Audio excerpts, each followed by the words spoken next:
Hello and welcome to this Car Pod. I'm Kennan. I'm Filippo. And there's a lot to cover, so let's start with the news. Yes, the ZR1X has been announced, and it's a really big thing. It's a 1,250 horsepower Corvette. They've taken the ZR1, and like a lot of people were expecting, they added the E-Ray hybrid all-wheel drive situation, which bumped the power from 1064 to 1250. So there's the ZR1. You can say, oh, well, you knew Corvette. Is it a ZR1? No, it's a ZR1X. Yeah. This thing's going to be pretty insane. You must be thrilled. I do love every Corvette variant, and I do legitimately love the E-Ray. So it's a nice combination of things. You do love the E-Ray. Who doesn't love the E-Ray? Oh, you know, the market. Mark doesn't love the E-Ray, but I disagree They're wrong. with the market. I think they're wrong. The E-Ray's cool.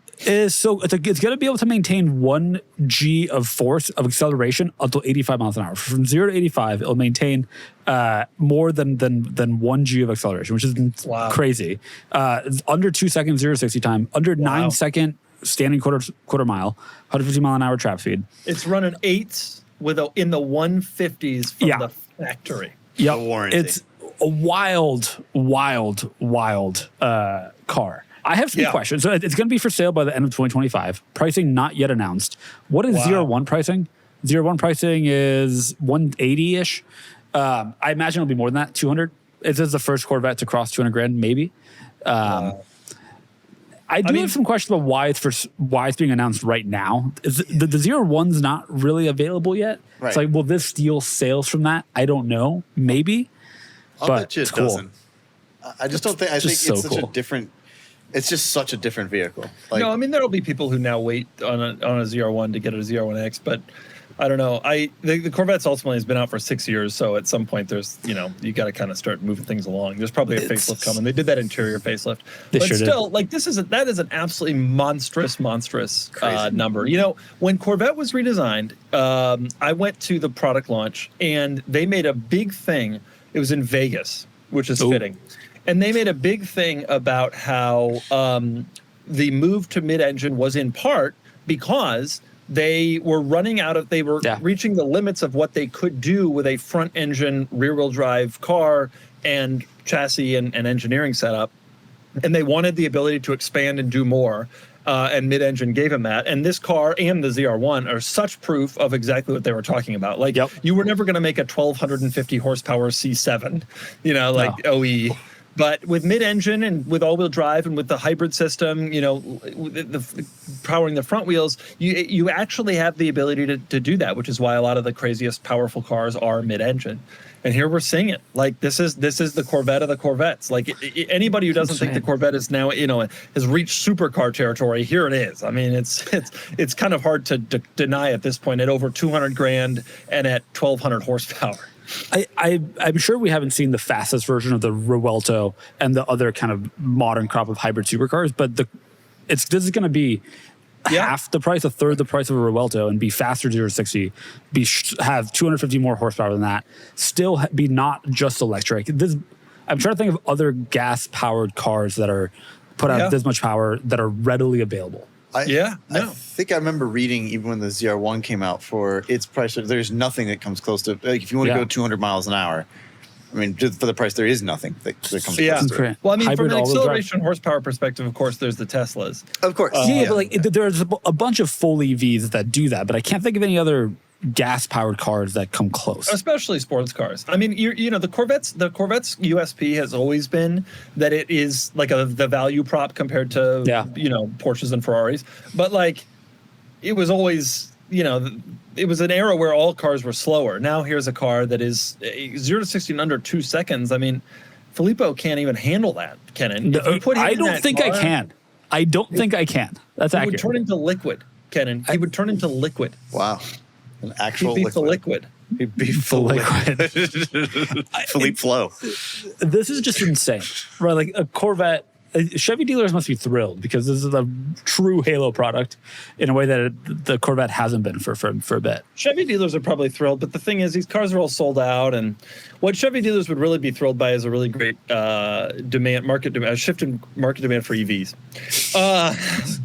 But that ain't coming. Filippo, why don't you tell us about the Wagoneer thing? That's the real news story of the week.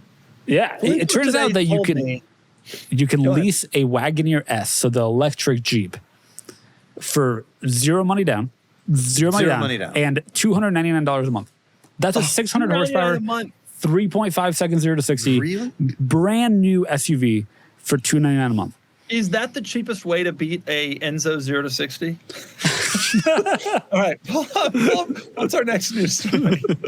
That's only $7,200. Speaking of cheap, what is this going to cost? This is okay. Let me first say what it is. This is the new Nissan Leaf. So you might remember the Leaf as the car that nobody cares about, despite it being the first real EV to market. Yes, in the US. EV. This was the Model T of electric cars. Damn it! It paves the way. It did. It's now in its third generation after everybody forgot the second generation existed. And it's now like a more crossover one. It's going to start in the $30,000 range. Going to have 300 miles of range. And this is very exciting for you, Kennan. Do you want to guess how much horsepower it will produce? Let me see. A wild guess. I feel like it's going to be in the 350 range. Up to 214 horsepower. Up to 214. Hard ceiling at 214. They're not going for speed. They're going for but going for forward motion would be nice. Like that's 214. 214 is more horsepower than most of my cars. How do these automakers justify holding back the performance level of their electric cars, considering that it is so easy to attain power with EVs and other manufacturers aren't holding back their performance? In this case, they're certainly going for price. And the model they've announced has just a single motor.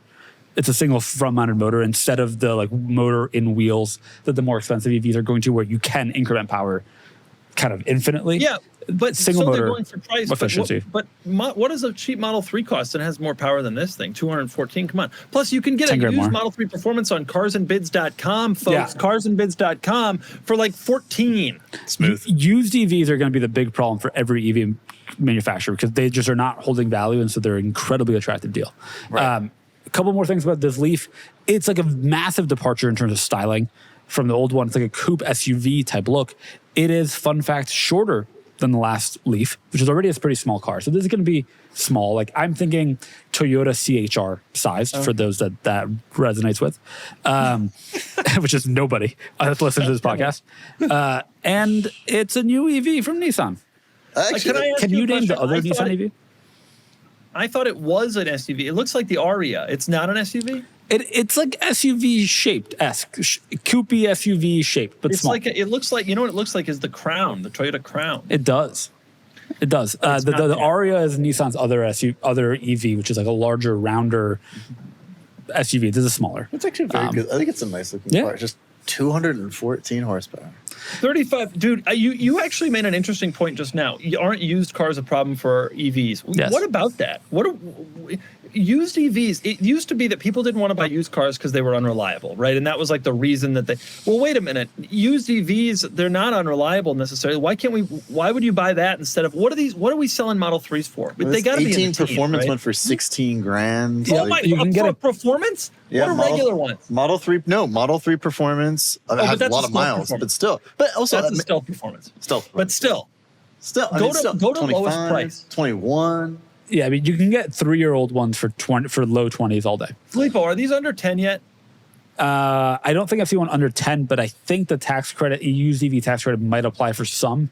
If I get a high mileage 17, what is it? What did this one sell for? 15.5 for one with 132,000 miles. It's getting there. Model 3 long range. Model S's you can get very close to 10. Yeah, but those are a lot longer. longer. And those do have some reliability issues. Yeah. Okay, that's the new Nissan Leaf, kind of dull. What other news stories you got? Anything fun? What's next, Kennan? Yes. So Honda has recently announced that they're going to start making components for older cars. Now, I think this is a big deal because it shows that they're willing to support their legacy vehicles that exist. It was kind of hinted at the NSX as one of those cars, like important cars from their past. And I think this is a huge deal as someone who owns an aging performance car from another brand. That a lot of parts are no longer available. And I don't mean like, it's hard to get. Nope, they're gone. That's it. And that is unbelievably infuriating for like basic components. I'm looking straight down the barrel at my M5. Well, yeah, but so you just buy a parts car. That's what Filippo and I do with our TR6s. That's what I did with my 1994 Honda Accord, yeah. Right, because those, the problem is it gets stolen. Right, with a spoon. But the thing is, I'm happy to hear that they are considering doing this because it means that they're willing to invest in the legacy of their brand. And a lot of some manufacturers are very good at this. Mercedes-Benz Classic is wonderful at this. Porsche Classic is great at this. Audi and BMW are awful at this. And a lot of brands that have these great past cars just don't support them, and it means that it's harder for enthusiasts like us to keep them on the road. So the fact that Honda is even willing to explore this with 3D printing and new production techniques of making these old components that either contracts have run out with manufacturers that produce it for them is a big deal, especially at that level. And again, this is a company that sells millions of cars a year, and they don't really have to be concerned with this, but the fact that they care enough about cars like the NSX or the like cars of that ilk. The Integra Type R, the Integra Type R predominantly is the car. Yeah, I do agree with your point. Like, this is all about legacy, and can you for the vast majority of owners of NSXs, they put miles on it. They're not going to try to keep it perfect. But if you have like a really low mile perfect one, and you want support from the factory to keep it pristine, to fix the things that maybe age out, if you want the legacy of we have the coolest old cars that are perfect, that have been perfected, that have been restored. Eventually, you need manufacturer support. So however, it's cool they're doing that. What I would say is there's no real reason to want that legacy unless you maybe have some products upcoming that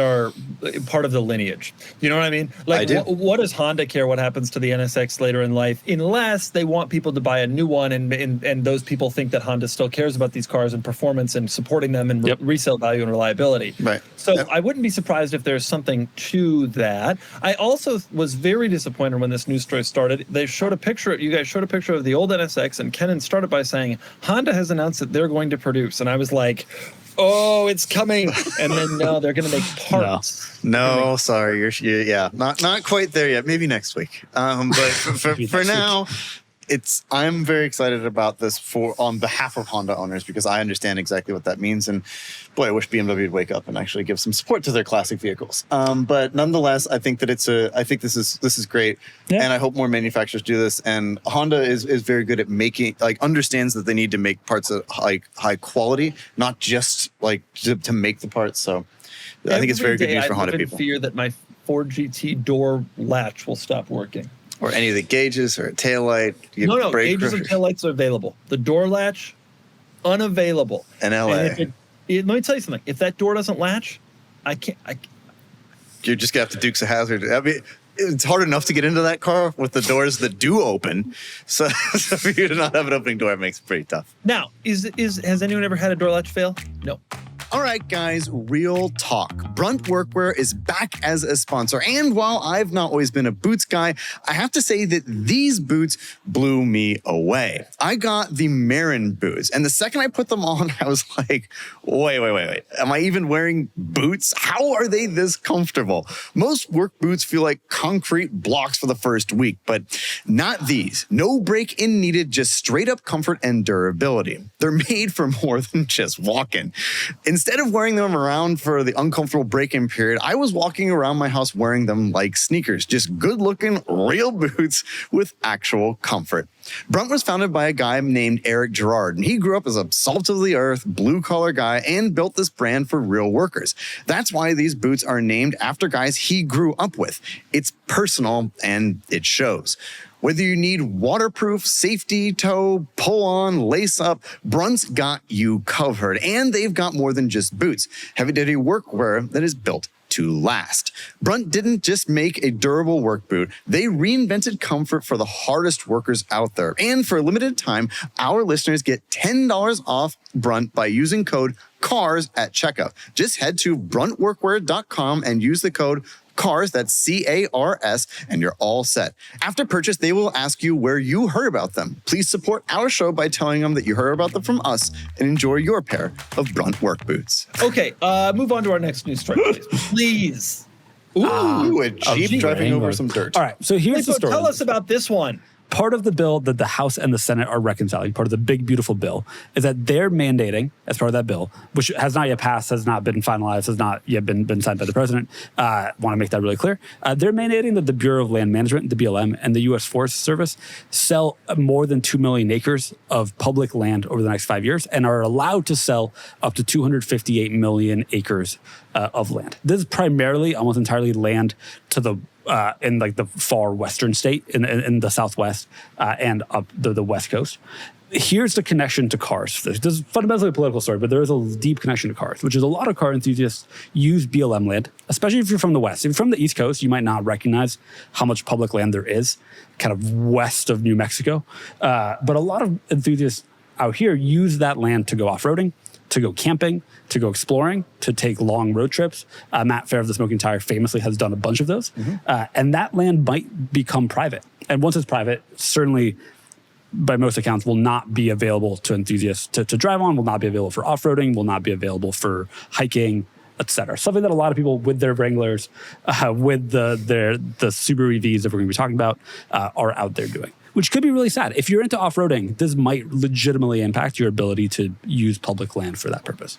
Yeah, I agree. Public land is the greatest gift that the Western United States, the only benefit that the Western United States has over the Eastern United States, aside from lack of humidity. And and I grew up around tons of public land, and I was astonished when I learned that some of these other places don't have it. People in the East don't understand. You can just, and this is something I was told. The Republicans are mainly pushing this through. This is something a lot of conservative friends of mine are actually the ones who are users of this land. They like to go out and shoot their guns and drive their truck. And I'm, 2 million acres is nothing in the grand scheme, but if hundreds of millions of acres are potentially sold, that could be sad. We do it. We take our cars. I mean, I've taken the G-Wagon and the other cars just off. In California, you get far enough out, you can just kind of turn off the road and just go. And there's no one around to stop you, and there's nothing, no rules really. You just do what you want. And so that's an interesting situation. It's an incredible resource that might very well be sold as part of this legislation. Some of it will have to be sold as part of it. Filippo? I don't know that I really have a purpose for any of it. No. The theory, by the way, and what Republicans in Congress are advocating for is this could make money, right? You sell the land, sell it for money. There could also be housing built on some of this land. Of course, most of the land is quite far from any place people want to live. If you actually look at where this land is located, very small percentages near a city. So it's questionable, kind of from outside reports, how much would actually be able to be sold for real amounts of revenue for the federal government. But it would mean certainly the loss of a lot of off-roading, camping, nature land. Nature, the Bears, The Bears. Can I read about the Bears? The Bears. Well, he's from Chicago. He knows. I'm not from Chicago. I'm from Cleveland. Give me a break. Unbelievable. Hey, remember, if it's brown, lay down. If it's black, fight back. And if it's white, you're dead. You're dead. Give us the next news story. Speaking of Subaru EVs, I knew you would get there. I've heard of that because he's never seen a bear. He doesn't know what. He doesn't know what a bear is. Yeah, that's right. Fun fact: when I first moved to the U.S., we moved to Western Massachusetts. There were brown bears at our door most mornings. Did you? No, you mean black bears. You mean black bears? Black bears. Black bears. Yes. Black bears are very social. Yeah. The other kind. I was a kid. You really know nothing about animals. I know nothing about animals. All right. Grizzly bears were parading. They were walking into Boston. They were the famed Boston Grizzlies. Western Mass. A few weeks ago, we talked about the Subaru Trail Seeker, which is the wagon version of the Subaru Solterra and Toyota BZ, formerly the BZ4X, now the BZ. Toyota has now announced their version of that, to nobody's surprise, which is going to be called the BZ Woodland. And it's a station wagon SUV thing. 375 horsepower, up to 260 miles of range, all-wheel drive. It's fundamentally a wagon version of that EV. But here's the cool thing. Toyota now sells 2 station wagons. And no enthusiasts care, even though they should, but Toyota truly sells 2 station wagons. And no other manufacturer right now sells 2 station wagons. I saw one of them Crown Signias just today. Yep. There's a Crown Signia, which is a hybrid station wagon. Crown Signia, though, is unappealing. This is pretty appealing. If we're being honest, I'm not interested in either, but both exist. And that's why are you not interested in this one? It's got big power. It's got 4-wheel drive. It's got decent range. It's going to be affordable. What's wrong with this? Nothing wrong with it. It looks better than the Super version. What's the problem? Dude, you're right. You know what? You're right. I am into it. I have to rethink that. Yeah. If Wagoneer S's are leasing at $299 with 0 down, this is like an $84 a month car. Yep. Like I really think you're going to be in cell phone territory. I'm into it. And once the Crown Signia becomes cheap, I will maybe be into it. I don't think the Crown Signia is that desirable, but this car has power. Like, this is going to actually be like a pretty enjoyable car and from an acceleration. Like, if you could have this or an Outback Wilderness, this is kind of an appealing alternative, no? Yeah, if an EV works for your Outback lifestyle, yeah. The Crown Signia, by the way, it's kind of appealing. If you're shopping for an Outback or equivalent, it's similar size, way better fuel economy, doesn't look bad. I mean, I'm into the Crown Signia too. An EV does work for my outdoor lifestyle because my outdoor lifestyle is mainly centered around going to Western Massachusetts to find grizzly bears. All right, moving on. You never know, Kennan. You never know. I mean, I spent my time going to the UP to find grizzly bears might storm Albany. By the way, speaking of Albany, you know what the real news story of the week is? Have you guys been following the mayor's election in New York City? Sure. Okay, New York City mayor, they're up for election, okay? And this happens every few years. And what happens is many people run, and they're all universally agreed to be terrible candidates. And then they end up with someone bad. And that's been true the last several. That is the story of New York mayoral elections. And that's the story this time. However, I've learned an interesting fact. The front runner in the race is this fellow named Andrew Cuomo, who you may remember, he was the governor, and then he had to resign because he sexually assaulted all sorts of people. And you'd think that would be disqualifying, but somehow it is not. But the point of this is, you know what he drives? Did we talk about this? You mentioned it, but I forgot. He drives Dodge Charger wide body Scat Pack 392, and he's been getting school zone speed limit tickets all over the city. I'd expect nothing less. This muscle car, he's up in there, you know, he's disgraced governor driving around in this thing. Man, he's come to fire your dad. Do you think he's white line certified? He's part of swim club, you know, just cutting up the. Maybe he is. Maybe he is. I think he is. Maybe he's doing that. Anyway, Filippo, you don't have any commentary on that? No. You don't have any commentary on the God. Filippo's he's afraid of getting into any political anything. But I'm sitting here telling you, Andrew Cuomo's got a Charger 392. Do with that what you want. Some people are going to be like, I'm voting for him, and some people are going to be like, you know what? I think I'm not going to vote for him now. All I'll say is that the most recent mayoral winner lived in New Jersey. And is maybe a vegan. So like I would associate him with owning a Charger Scat Pack. So where does Andrew Cuomo live? You know, that's the question. He doesn't live in New York. None of these people can find their way to New York City. That's the other thing. Okay, all right, we got to move on. I don't know why we're talking about New York. Nobody here has ever been to New York. Are there other news stories? Yes, there is. Oh, good. Right. There's a story that only I care about, but I really want to talk about it. That's a great intro for a news story, Filippo. Thank you. I'm really trying to draw interest into it. Sounds like another Filippo news story to me. I came across an article last week about BYD, Build Your Dreams, which is a large Chinese automaker. Their executive vice president, Stella Li, stated that China's electric vehicle price war is very extreme, not sustainable, and she predicts that there'll be consolidation in the sector because of these kind of very, very insane price wars. Basically, BYD kicked off a bunch of price discounting for their EVs that has made every other competitor in the Chinese EV space lower their prices, throw in additional incentives, and basically just fully erode their margins. BYD has cash. This is a more interesting news story than I was expecting. You know, we've been talking because we've had a few of these Chinese EVs here in the studio, and we've filmed a few videos with them. We got another one coming up in a couple of weeks, and we've been talking about how can they deliver these cars at this price point, and it turns out the answer is they don't make any money. Yep. Yeah. So BYD has very much kicked us off. They're best positioned to handle a price war, fundamentally, of the Chinese EVs. But the Chinese government has stepped in to intervene in specific cases to prop up some manufacturers that were going out of business as a result of this because they were burning too much money. BYD has gained market share as a result, but they are basically predicting at some point this will have to end. There'll have to be consolidation. There'll have to be fewer manufacturers. That might also mean less innovation, might in the future mean higher prices if this level of pricing is not sustainable. Now, in the short term, go ahead. Is BYD, so is the implication that BYD is intentionally trying to undercut automakers to force them out of, like, is this like an anti-competitive thing? Is that kind of what's being said? No. So this is somebody from BYD saying this is not going to be sustainable. And their stock price has taken a little bit of a hit as their profits have really gone down because their profit margin shares. The point kind of is that the big winner is going to be able to kind of steal, right? Because if BYD can kind of get ahead of this and outlast smaller companies that can't wait and not make as much money. Okay, interesting. It's sort of like a monopoly situation. Yeah. It's also led to a situation where BYD and some others are investing heavily in markets outside of China because fundamentally they need to make enough money per vehicle. They can certainly charge a little bit more in other markets where there isn't that same level of price competition. Yep. But it'll be interesting to see what happens. Right? What was that? In the Jakarta market, you can... Yeah, for example. No, I really meant Europe, but the Jakarta market certainly major for them as well. It'll be interesting to see what happens. Right? Like Chinese EVs have taken over market share in China dramatically. They've really increased EV adoption. The low prices have certainly helped that. If it's not sustainable, where does that go? Becomes a real question. Yeah, and this is surprising to neither of us because we've spent time in these cars and they're such excellent cars and it's like, how are they delivered at this price point? And that's an interesting thing and it makes some sense. We'll see.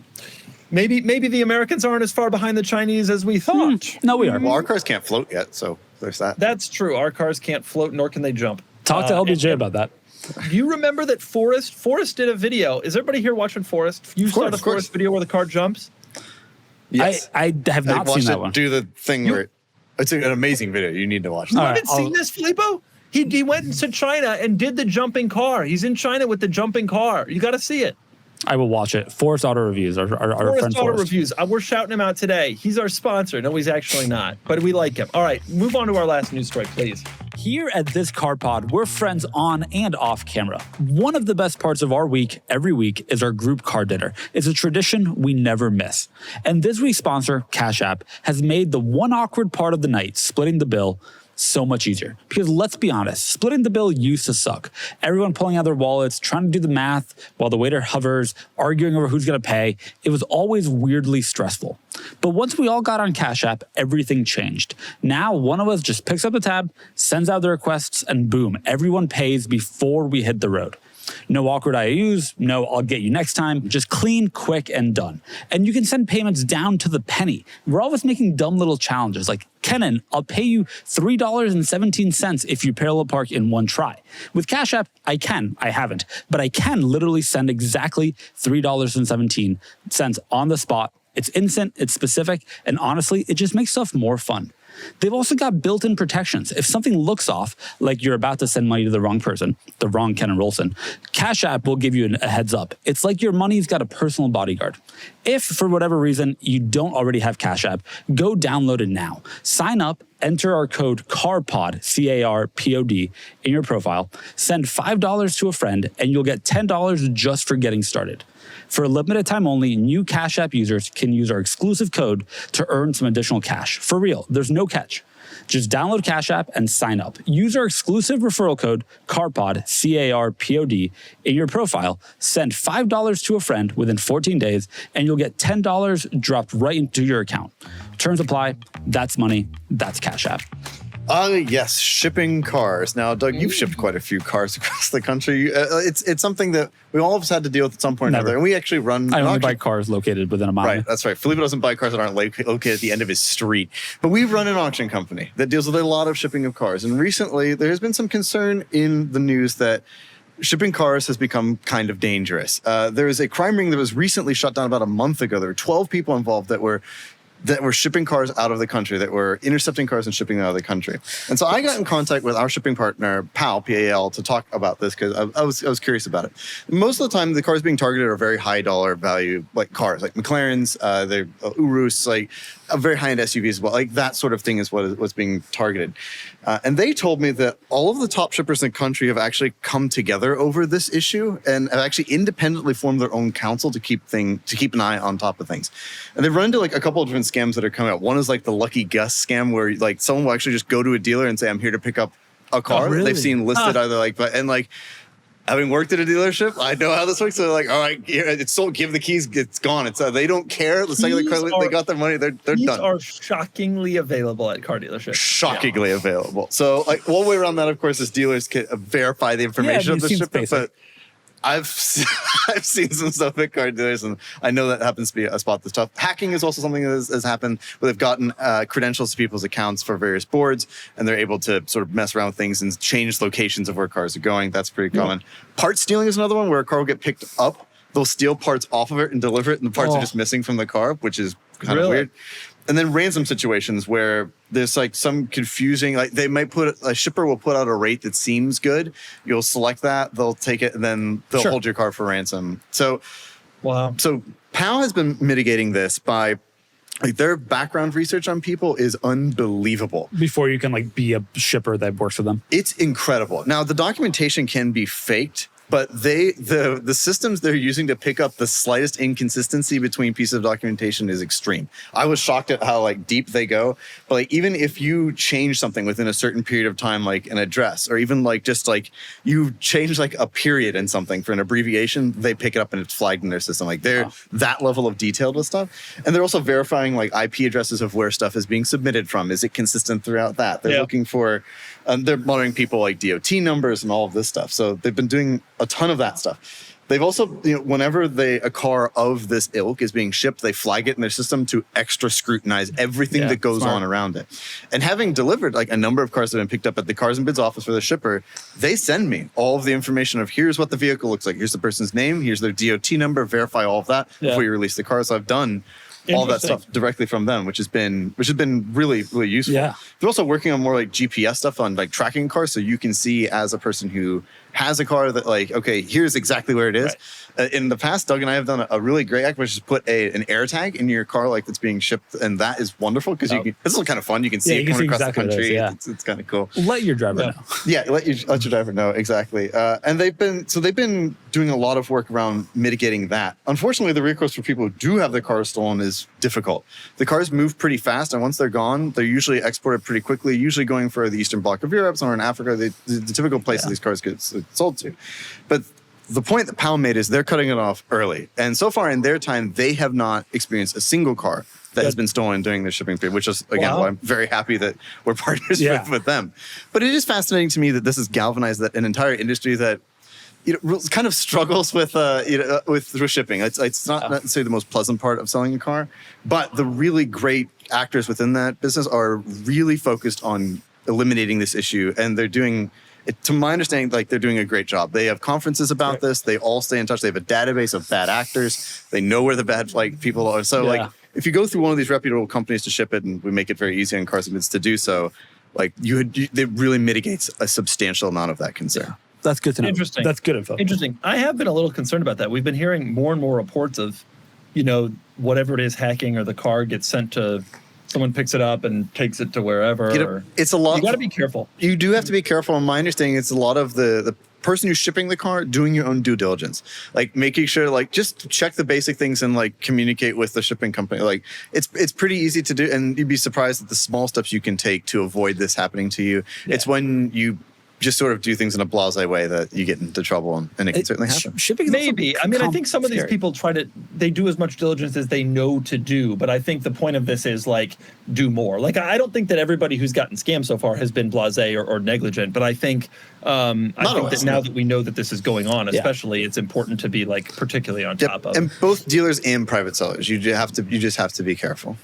I will say I was part of setting up our agreement with PAL, our shipping partner in Cars Bids Shipping as like as an entity, and so I did a bunch of research on like insurance and what kind of things you need to do, and it's complicated. We made a really big point working with PAL to make sure that kind of every shipment was insured to the level it needed to be. But that's not true of like if you just go out and book shipping through any of like the larger dealer shipping brokerage sites. It's complicated, and none of it makes that much sense. And I can very much imagine that if you've been impacted, every person is pointing you to somebody else to actually get your restitution, to figure out who's liable. It becomes a real nightmare. It becomes confusing. Yeah, and a lot of shippers will get something and then they'll send it to a subcontractor, which PAL violates their terms of use, and they don't allow that to happen. And so, it becomes hard to keep track of who actually dealt with my car. Yeah. used cars business just shipping. They're great because of the steps that they're taking here, but it's been a wild story to watch. Exactly. I'm not just saying that because we're partnered with them. Like actually getting to talk to their team and like they walk me through what they're doing. Like I was genuinely very impressed. As someone who's worked in this industry for almost a decade now, I was impressed. It's been a while. It was in the news again this week, which is why we're talking about it, for a couple of cars stolen from dealerships. Transition between dealerships, and those dealers are fighting amongst themselves and how to figure out who did something wrong to get to that point, because it's a crazy story. Start with the salesman who is just like, yep, get this thing out here. That's probably where it starts. We got to move on to our next segment, which is the Talk Car segment. In this segment, what do we do, Filippo? We talk about... Bears? No. You could use an education, Bicycles? it sounds like. The Talk Car segment is brought to you by the hats that are behind me. Now, I want to tell you a little story. Our producer, his name is Sean. He is a bad G-Wagon, bad colored. He I think he still has it. He doesn't like that the hats are behind me. Comment your opinions below. Can we do something about the hats? He says. Hey, can we get those hats out of there? What about the sweatshirts, Sean? Has he made any comments about the elephant or no? Is the elephant okay? I think he's okay with the elephant because it's whimsical, and I don't think he thinks the hats are whimsical. I think he thinks I'm recording this in a closet, which is true. Okay, I don't have any talk cars, but Filippo wants to tell us about his experience with a Chevy Suburban, which I'm sure will be scintillating. It will, thank you. Last week, I drove from D.C. to Cape Cod. We were with some friends, and so I needed to rent a car to do that drive because we're going one way. And I was traveling with my wife and a friend, and that friend's two young children. So I knew I'd have a lot of stuff. So I did the rational thing and went to book a car to rent. And I wanted a minivan, but I'm me. And renting an executive SUV or premium SUV or whatever they called it was $100 cheaper. So that's what I did. Wow. You're kidding. That's why this happened? Yeah. That's why this happened. I really wanted a Chrysler Pacifica, but instead I ended up with a Chevy Suburban Z71. A brand new Chevy Suburban Z71 had like 2,000 miles on it. And you know Before you get into the Suburban thing, can we talk about why you like the Pacifica so much relative to the other vans? It's a great minivan. Oh, no. To be clear, it's not the best van. It's just the only van that I expect at a rental car company. Okay, but you have previously said that like if your dream car is like a plug-in Pacifica, like it's the only one that's a plug-in hybrid. It's the only minivan plug-in hybrid. It's like a real hybrid, and the plug-in Pacificas have all sorts of problems. Well, that's the reason I don't own one. But it's still the best one. It's so good. It's such a good automobile. I've had many rental Chrysler Pacificas, and they're all great. I went on a trip recently, had a Pacifica S. And it was actually very good, and our producer talked about its great chassis dynamics on the racetrack. Yeah, there you go. Not what I expected to hear. Every automotive filmmaker has hustled a Chrysler Pacifica around a racetrack, and they all love it. Truly. And Filippo's a track guy. And I'm a track guy now. Anyway, get back to the Suburban. All right. So I drove the Z71 Suburban all up Interstate 95 throughout the Northeast. And it was great. The new one has like a full wraparound screen. It's quite good. Huge CarPlay. It's so big. And it was also the quietest vehicle I've driven in a long time. Like the noise isolation they've done has been notable. I haven't driven like a new car in a while. I don't do new cars except for, I guess, GTI is not that old. But like I haven't driven like a large new SUV, but it was quieter than my Mercedes wagon, which truly surprised me.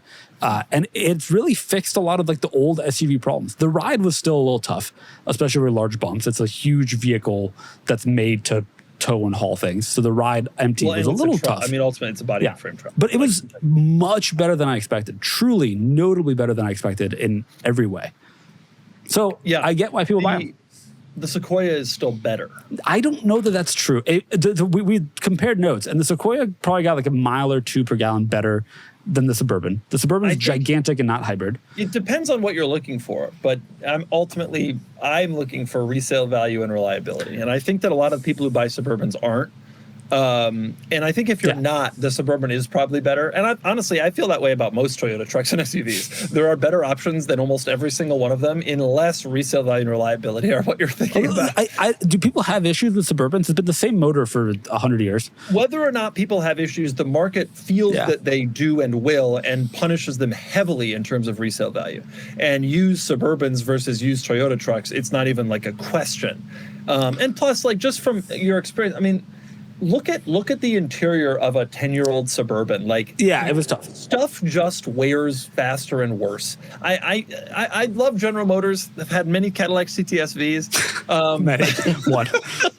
One, two. Right. Yeah, first gen. But I General Motors just the level of quality just isn't quite there compared to in terms of durability. That's fair. The screen also, is cool. The big screen is cool and all that, but like the seats, the foam. Why do we know what the inner foam looks like of General Motors seats? But we all do. Yeah, we all do. We know it so well. I will also say the cruise control was mediocre. With adaptive cruise control without lane keep, it was a little questionable. But it was such a good vehicle.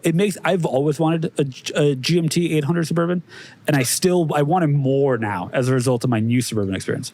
God, what didn't I call him a raging liberal the other day? I guess I'm wrong. All right, Kennan, he's combating it. Well, while Filippo got to drive his dream vehicle of a Suburban, I got to drive a Ferrari 599. So recently I went to New Orleans. We have a seller who's going to sell a couple of cars with us, and one of the cars I got to drive was a Ferrari 599. Now, I've always been kind of curious about this car, so I've never really driven one. I spent some time in a GTO, but I don't really count it. It's not long enough anyway. The 599 to me was mind-blowing for a number of reasons.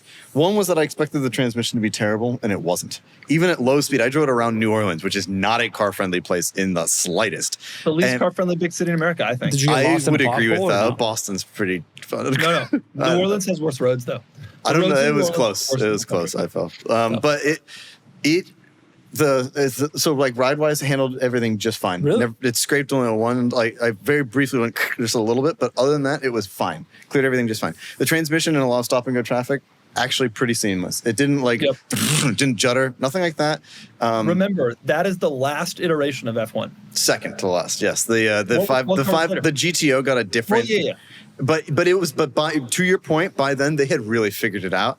Then I got to use it on the open road a little bit. We crossed the longest continuous bridge over water in the world, which is the Lake Pontchartrain Causeway.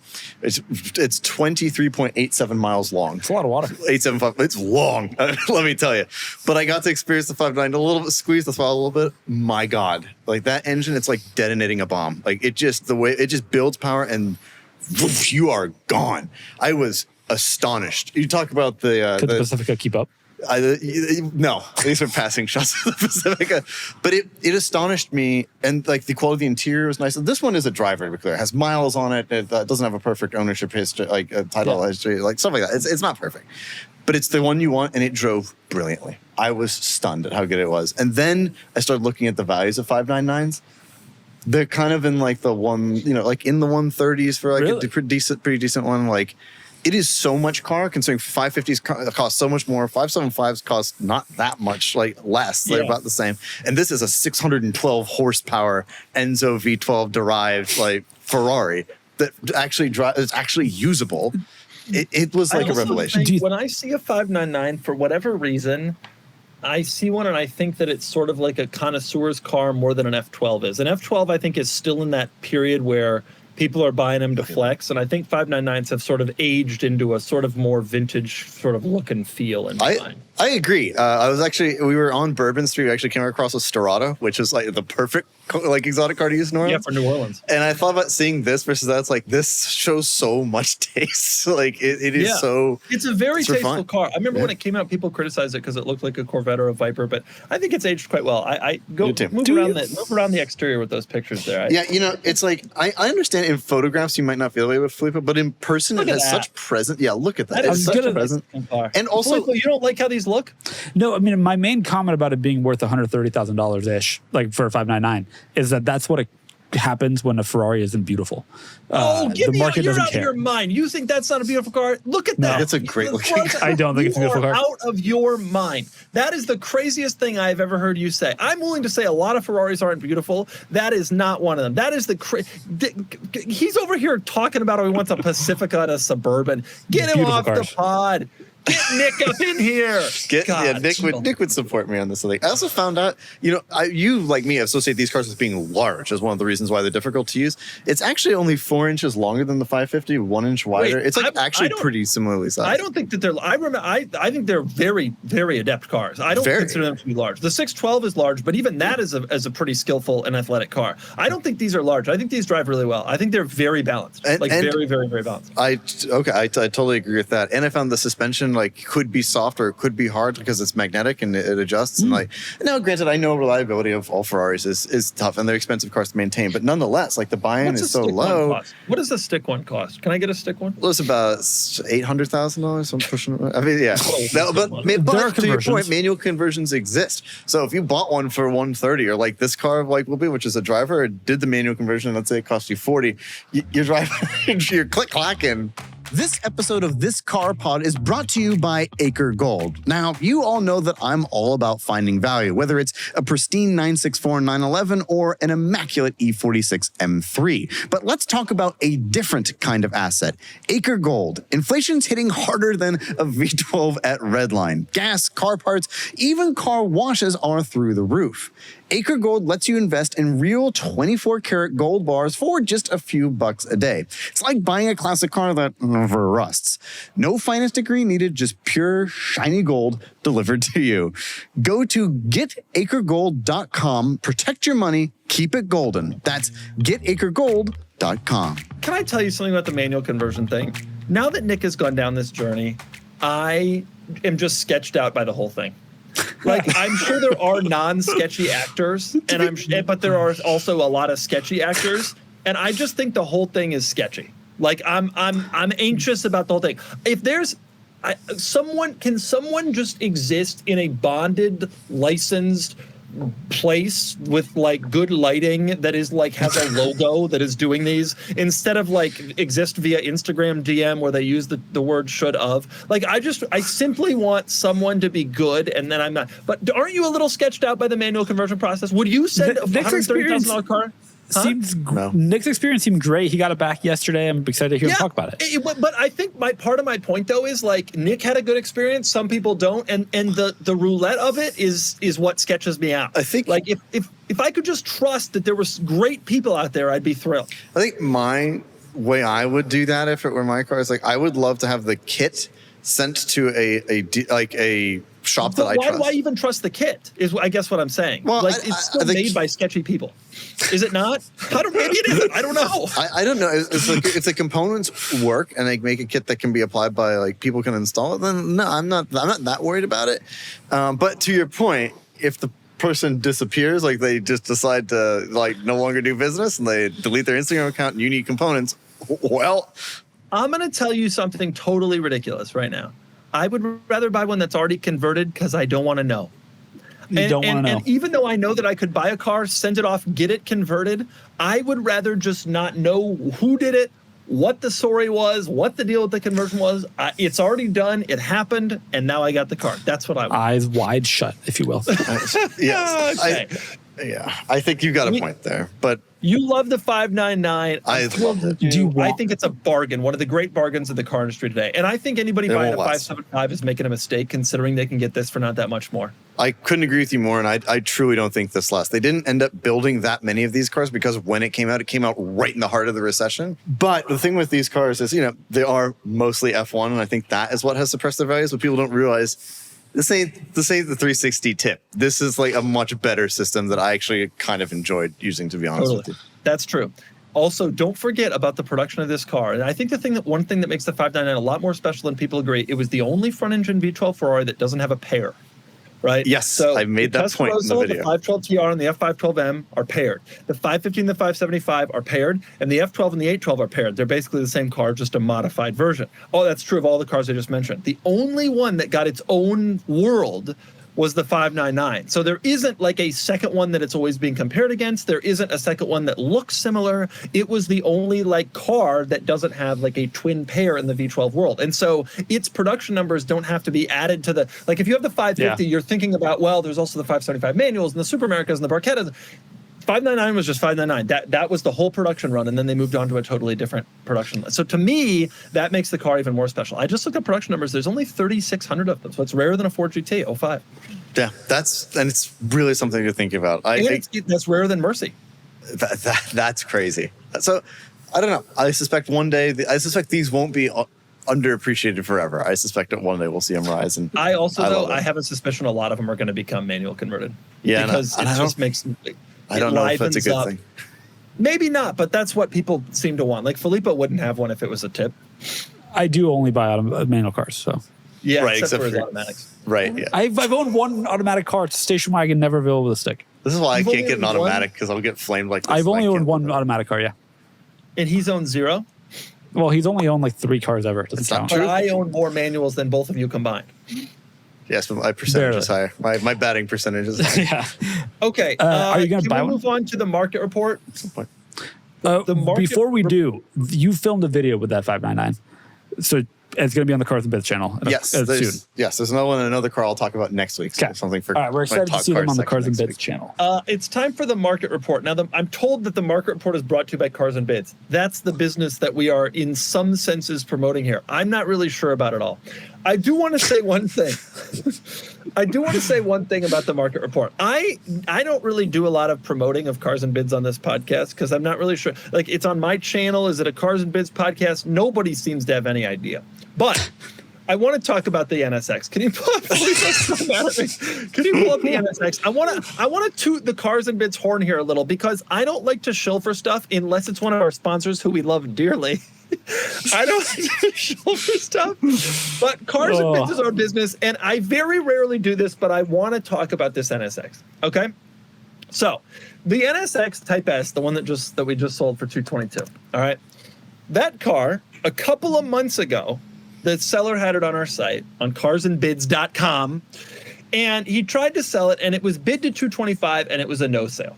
And then the seller was like, you know what? Screw these Cars and Bids people. I'm going to take it to the other site. So he took it to a different auction site, one of the more popular ones, and it goes bid to a significantly lower amount. Then he took it to a different auction site, and it was bid to a significantly even lower amount in the 100s. Now we're 30 grand back of where it got on Cars and Bids. Those are the two big other auction sites. They both had a much lower result. He brought it then, after cursing the Cars and Bids people, he brought it back to Cars and Bids, where we then delivered the next best result after his first Cars and Bids result, and he sold the car. The point I want to make here is that's pretty legit. And I don't spend a lot of time on this podcast tooting the Cars and Bids horn, and I often make fun of Filippo for doing so. But I am quite proud of this. Yeah. And we have seen this before. We and anybody who's paying attention is aware that this is already happening in some segments of the market. But I'm really proud to see it on a low production, high dollar, low volume, very special supercar like this NSX Type S that ends up bringing its 2 best results on Cars and Bids after bad results in the other places. And it's just a happy little thing to brag about for Cars and Bids. Yeah, I'm proud. I'm not at all surprised. Like we sell very legit stuff, and so although and like you said, we've seen this happen many on average, times. And true. It's like, well, I mean, dealers who are paying attention have become very aware of which cars to sell which places, and that Cars and Bids has some real advantages in terms of sale price for certain cars. But I think that this proves across the board, we can go get them on the real stuff. Let's do it. Let's do a McLaren F1. Oh, please, God. I'll take an F40. Let's start with an F40. Nobody sells F40s online anymore. Dude, nobody sells F40s. There was a big F40 swap. Here's a market report for you. You want to hear a market report? There was a big F40 swap-a-rooney, and then they don't sell anymore. And Kennan, you know what Filippo told me? He blew my mind and ruined my whole life. Because I'm like not looking for an F40. Like, I still dream of the day that Joe Sacchi texts me and tells me he's found an F40 for me. Even though I made fun of him on Farrah's podcast and he won't talk to me anymore. Like, I still dream of that day. Like, my money is still But he calls and says, hey, I've got a high mileage hit cat adjust car that's got your name all over it. And I'm going to be really clear. I want a cat adjust car, but it's like non-cat, not adjust. Like, that's like the thing. I want to give me a cat, give me an adjustment, give me another cat, throw on as many cats as you can and put on as much adjustment as you can do. Anyway, but you know what? Only have 40 people understand what you're saying. You know what Filippo reminded me of, Kennan? That car is tariffed now. That car is tariff now because none of these cars are in the States. So I was always looking for a foreign import, and that car is tariff now. And so if it's a 10% tariff right on cars, 25. So you might as well just get an NAS. Even if I could find one for $1.5 million, that's a $375,000-$400,000 tariff. Boom. F40 dream is dead. Trump killed it. People out there, keep that in mind. When you go to the polls. Real consumer connection here. Way to keep that point local to people. Way to bring it back down to earth. Yeah, exactly.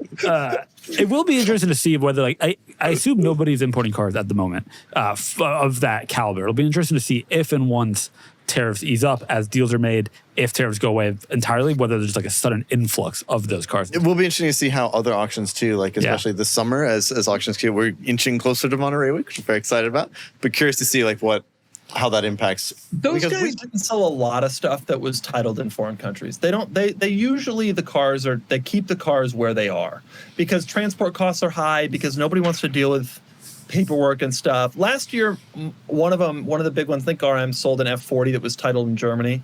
I remember that. It's rare though. It is. I got into a good argument about F40s recently too. Oh God, goodness! I think we can pause there. Somebody on Instagram had posted a thing about how your blue F40 may be more than your red one. And I was like, I responded, that was absolutely categorically not true. And I have the market data to back that up. Instagram rage bait. Don't get onto Instagram. I know, but I thought I wanted to post something very an actual coherent Instagram response from a human being, which I did, and I did, and I'm right. True. And when I was looking, we were offered painted cars. That was pretty much all I was looking at, actually, because of my budget.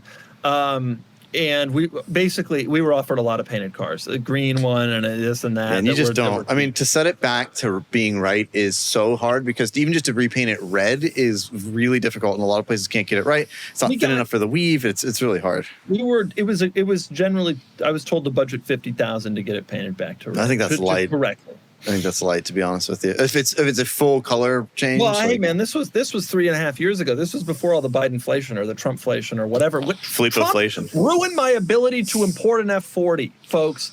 He has come after the wealthy. You also realize on top of the tariffs, 3 years ago when you were looking, $1 and €1 were about on par.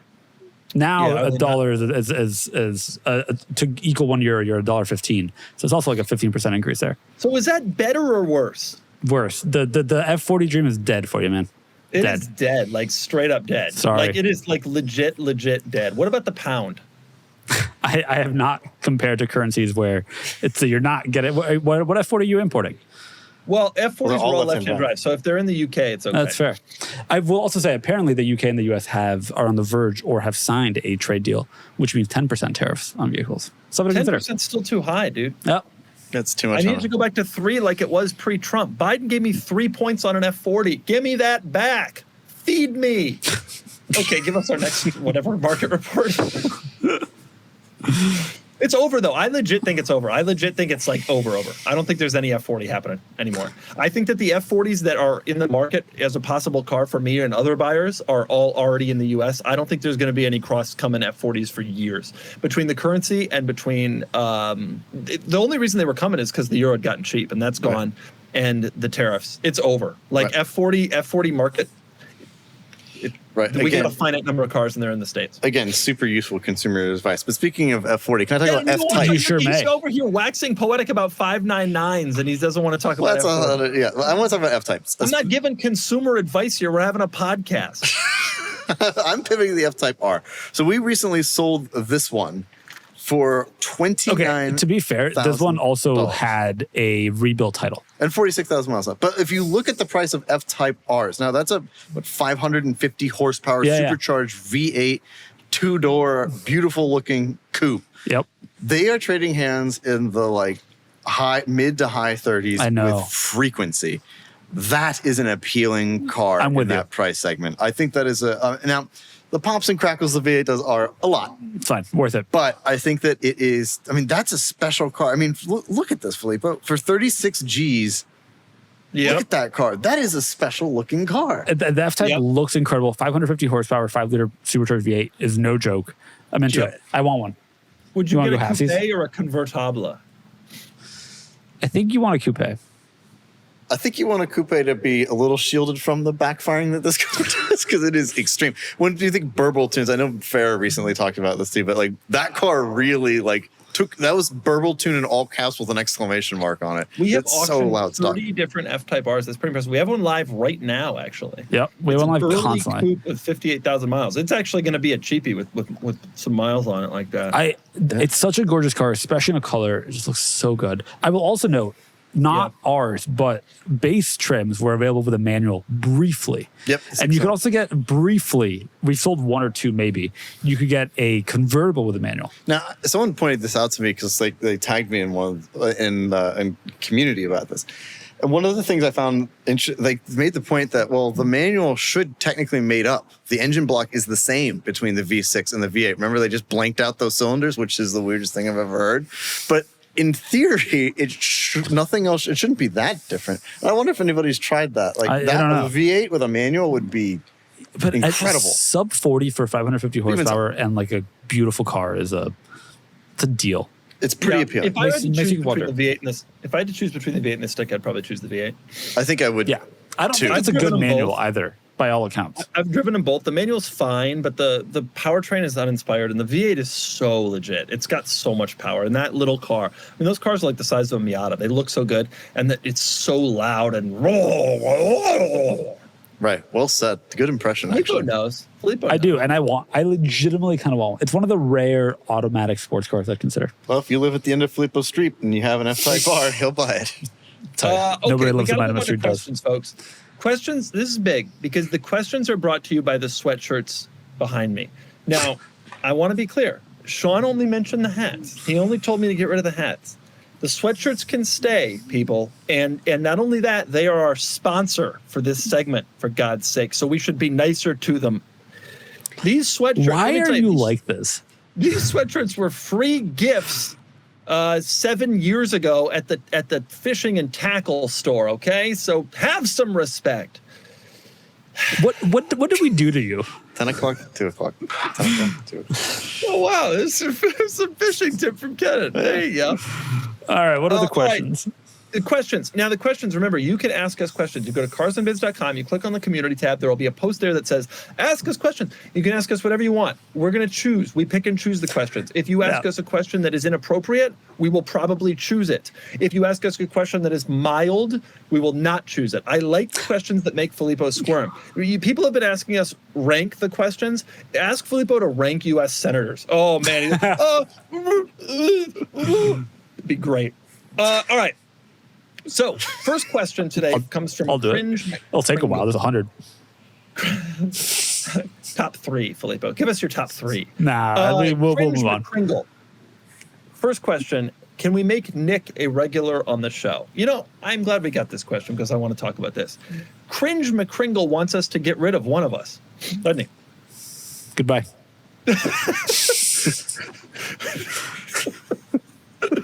Can I tell you all how Filippo got started doing this podcast? One day we said, Filippo, we're going to do a podcast, and since you're in the office, you have to participate. That's exactly what happened, yeah. He said, I guess I have an hour today. That's exactly what happened. Here we are. Now we're the largest automotive podcast in the world, Filippo. Do you understand that? Yeah. I forget about that. We're just chatting, but... We're reporting on hard-hitting stuff like Cuomo's Charger.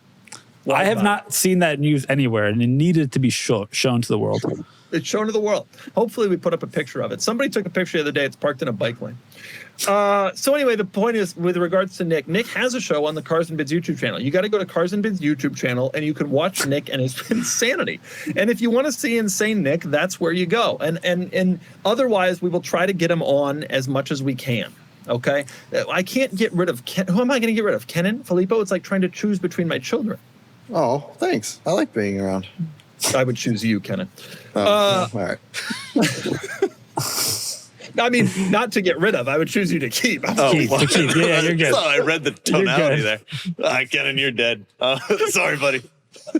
Nick will also obviously show up often. Nick has great stuff. I love Nick too, and I watch his YouTube videos, and I sit there thinking, this person is even more insane than I realized. Like, I don't see the videos until they go live like you guys do, and I'm watching the videos, and you guys have this experience? Do you watch the Nick videos? Oh, I watch them, and like you said, I know him well, I like to think. And also, imagine what hits the cutting room floor, the stuff that doesn't make it in. I didn't even think about that. We should start a Patreon and just put clips of that in there. If people can see Nick we for real. will get canceled.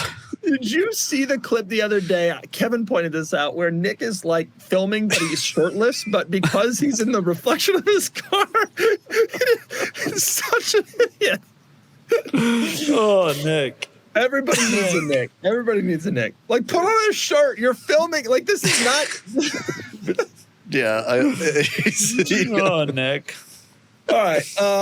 That was Nick's OnlyFans content. All right. Next question from SB58. Hey, Doug, Kennan, and Filippo. In the early podcast, you discussed certain cars that would be owned by someone who is coming to fire your dad. What is the modern version of the fire your dad vehicle? I don't know. Flying Spur? Yeah, I mean, it's still true that... To me, it was a car that was like so rich person that they didn't care that the car was bad, which was why the Arnage was, so, that the Arnage was bought by somebody who had better options, but they were so rich that they didn't even want to listen to what the salesperson had to say, And there's not a lot of cars like that out there anymore. Model X Plaid? No, nobody with a Model X Plaid is firing anybody. They're writing code. What is that? I don't know. The modern day 7 Series is a pretty good one. That's kind of like in a dark color. Like that. Is there a V12 still? I don't think so. Remember. There's a 760, but I can't remember if it actually V12. I don't think it is. No, there's only a 6-cylinder or a twin turbo V8. Okay, but even so, like I know it's not the prettiest car, but like when that pulls, that's intimidating. Is the point? And depreciation is so dramatic. I agree. Only in the top trim. Only in the top trim. A Bentayga. Tayga? No. I don't think so. It's not quite enough. S-Class Maybach, S5, was it the S580? Yeah, the Maybach S-Class, the S680. S680. Yeah. Although the 580 also is the Maybach version. Like that. I mean, a Phantom is kind of the obvious answer, but even then, I feel like that's more like rapper entertainer than like right. I am so rich that I bought your town and I've bought your house and now you must. What about a Maserati Gran Turismo? A new Gran Turismo? No, that's if you bought a new Gran Turismo, it means that you yourself were fired for poor financial. Or you're about to be. Yeah. Kind of like the brand itself. If you bought a new Gran Turismo, it means that another recession is coming. If you start seeing those around, it's like, oh God. Brace. Money must be cheap again. I don't know. Yeah, I think it's still one of the high-end German sedan. I still think it's a German sedan. The Maybach S-Class is the closest we can get. Yeah. Agreed. Next question from EVs and clutch pedals. What's the craziest deal a buyer has ever gotten on Cars and Bids? Like what no reserve car sold for the lowest percent of what the Cars and Bids team or community thought it was worth? Now, this question was asked, and then a lot of people were like, they'll never answer. I want to be clear. One of probably the biggest drawback of running this business, at least for me, you guys can tell me your thoughts, is that everybody comes to me thinking that I know every single data point in the car market. People come up to me and they're like, hey, I got an 18 435i convertible with 60,000 miles and a clean Carfax. What's it worth? And I'm like, I don't know. I don't remember. I don't have them all in my mind. And that's true of this question too. There probably are cars that have sold for less than they should have, but I don't. Well, because we're starting to approach tell me. We're close to 30,000 cars. Tell me. I'm trying to think about this. Like, often there are cars where like the cars that I think go cheapest are usually ones where they need something and somebody's willing to do that something. And like for them, it's a deal, but for other bidders, it's not. Like all the cars are getting all the attention. Like it's people actively. It's not that they're going under the radar. It's people actively deciding it's not. I don't want to spend more for it. But like for somebody, it's a deal.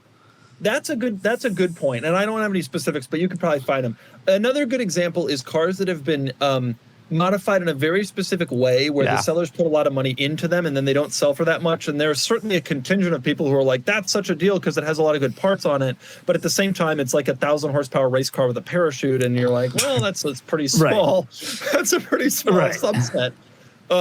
Those are probably the cars that will sometimes sell for less money than people think they're worth. But I would always argue, like, this site has hundreds of thousands of users and gets millions of hits. Like, things don't just kind of like happen. What like they sell for, you know. We sold a C32 AMG. I remember this. That was 2.5 years ago, but I remember the car distinctly.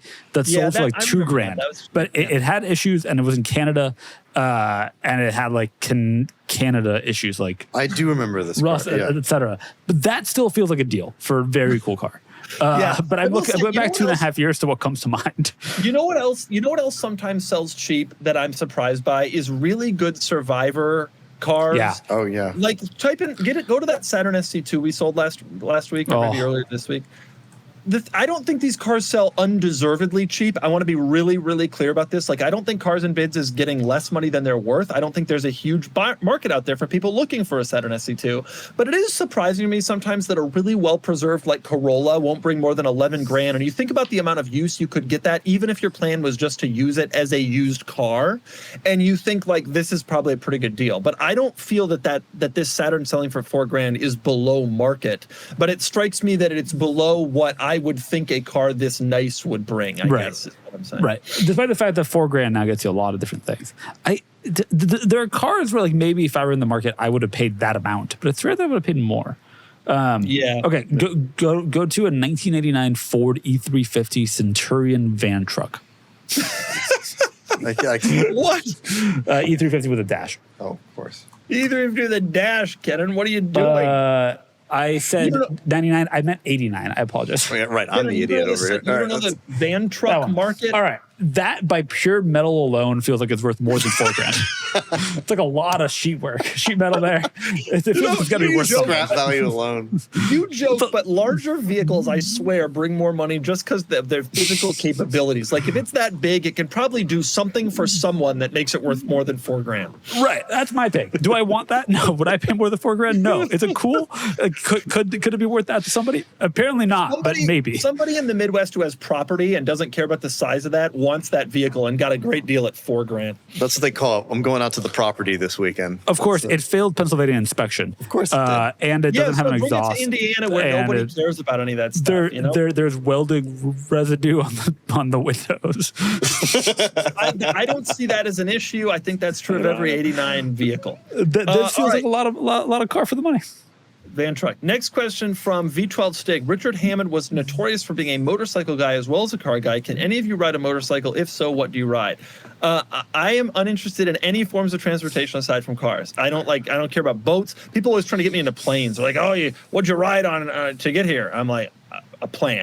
I've never even thought about the concept of what it is. Yeah, but if you got on an A380 and it's a double decker or a 747, like that's dude. If I got into a fighter jet, I would know about a fighter jet. Like, if I get on a propeller plane, I know about it. Other than that, I don't have any concept. And people are like, oh, did you take that? Was it a 737? Dude, I have gotten on planes. I'm not exaggerating. I've gotten on planes and not known what airline I was flying. That has happened before to me. And they come on and they're like, thanks for flying United. And I was like, I swear to God, this was a JetBlue flight. If you asked me, and you'll feel, you are probably the most agnostic airline person I know, with the exception of Air Canada. You're which I agree, that's the worst airline in the world.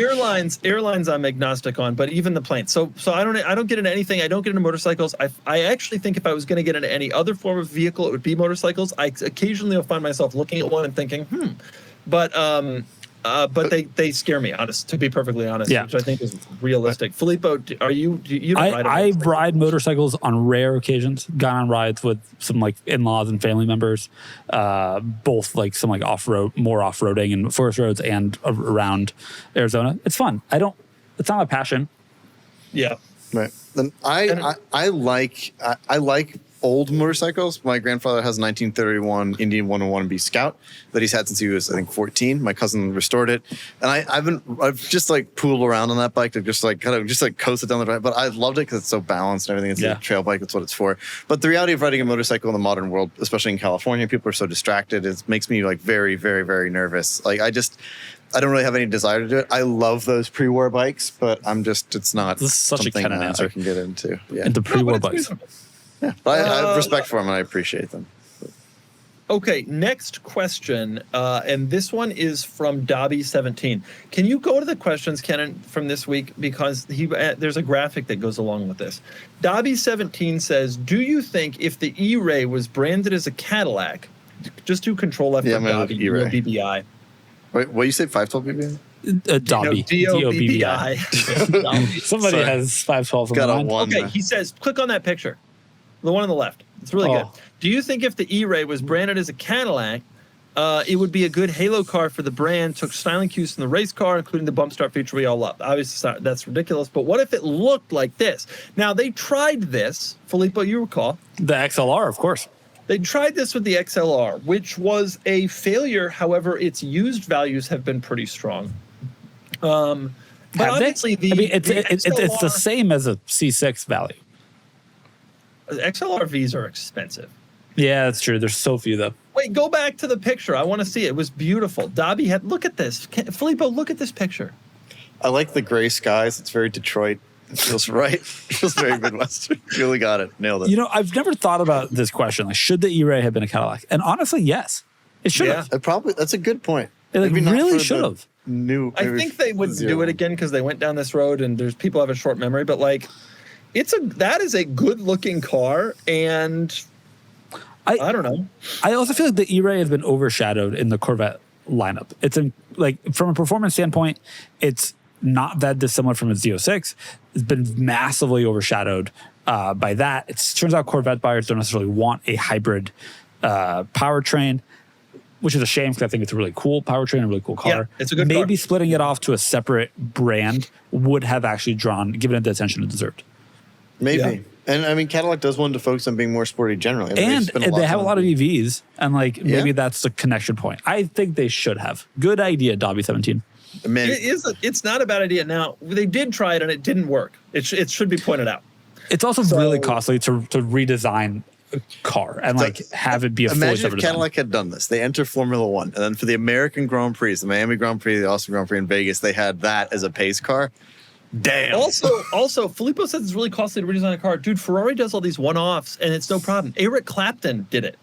Eric Clapton can redesign a car, and Cadillac can't. General Motors doesn't have the money to redesign a car. Eric Clapton's up in here redesigning a car. All right. That's also, to be fair, they have that Cadillac, whatever it's called, that nobody remembers, the Celestique. So they could have done something like this. You don't remember the Celestique? Dude, that's the car of the year here. Everybody's talking about Celestique. Yeah, all $350,000 that they cost.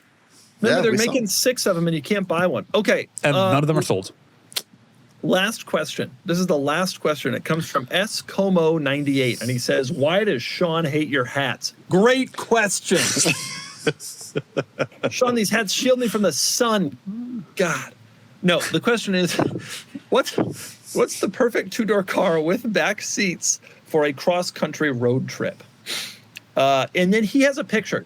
Are you in the thing still, the question thing? He has a picture. He did a cross-country road trip in like a 991. Look at that. Click on that. Oh, that's pretty good. Well, base, yeah. You know what disappoints me about this picture? Go back to the back picture. He does his cross-country road trip in this very special car, and he just has the regular Texas license plate. Like, you're going to be showing your car to the world here, sir. You have to at least get the one that says T is for Texas. You're the only person in the world who would ever criticize him for that. I think it's pull up the T is for Texas license plate while we discuss this. All right. So first thoughts here. 911, great choice.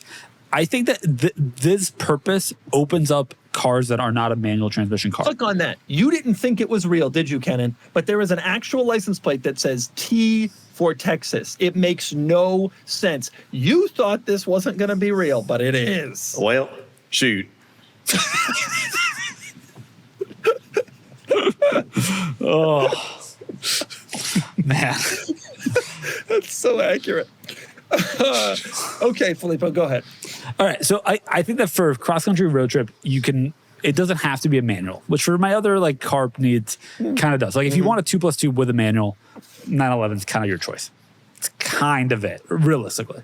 But it doesn't need to be a manual. I don't know. How high is the ceiling here? Bentley Brooklyn sounds pretty nice for a cross-country road trip. That's got a rear seat. Yeah. What was two-door car with rear seats? I mean, Continental. He didn't say sports car. Sports car. It doesn't have to be a sports car. I think that a Range Rover Evoque convertible. Oh my God! 2 doors. No, that's a tinny little thing. That 4-cylinder is going to be stressed on the highway all the time. The Bradley Brooklyn Old England is a good idea. Kennan, imagine driving to all the national parks in a Brooklands with the T for Texas license plate. You'd have to have it. You'd be showing up to fire the fathers of all the bears. You'd be there to sell. You'd be there to buy some real estate. All kind of bears. Yeah. BLM's gonna sell 2 million acres. This guy's buying. That's right. This magnate is buying.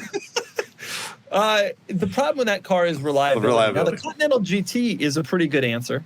Yeah, the Aston Martin, the new Vanquish, I think is a pretty good choice. Or any Vanquish, really.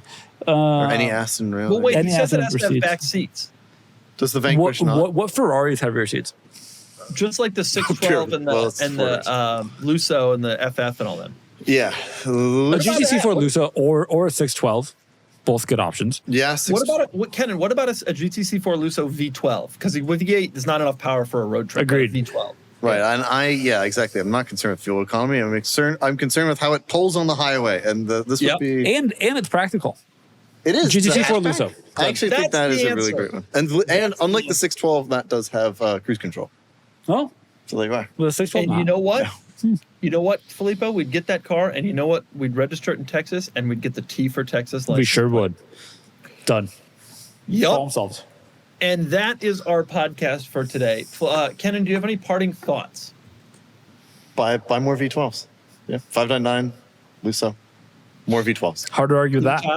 Countach. Nick's got his Mercy back. We'll get some sort of update at some point, I hope. Oh, can't wait. Gonna see it tonight. We're very excited. Oh, damn. With that shiny thing. We will see you guys in a week. And remember, ask us questions, carsandbids.com, the community tab, and also download the app and do all sorts of other Cars and Bids related things. This is the best pod we've ever done. Best we've ever done. Goodbye, everyone. Goodbye.